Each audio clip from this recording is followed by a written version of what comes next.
বলছি কি বাবা, কালকে শিব ঠাকুরের ওই দুধ টুধগুলো পরিষ্কার করে ফুল টুলের মালা টালা পেলে ওই তারপর সব ঠাকুরকে যে মালা টালা দিয়েছি ওগুলো সমস্ত কিছু নামিয়ে শিব ঠাকুরকে কষলে স্নান করিয়ে তারপর কিন্তু সিংহাসনে পুজোটা দিয়ে দিও, ঠিক আছে? হ্যাঁ কি করোগে তুমি? কেন শিব ঠাকুরটাকে নামাবা,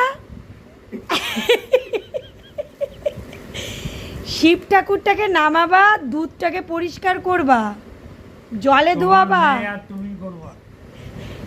এই দেখ, আমাকে আর তোকে বলছে পুজো দিতে, বুঝলি? দাদু বলছে নিজে পুজো দেবে না, কি করবি? রিজেক্ট দাদু।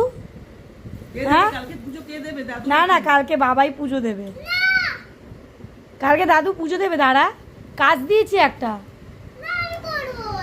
আরে কাজ দিয়েছি, ওই শিব টিপ পরিষ্কার করবে,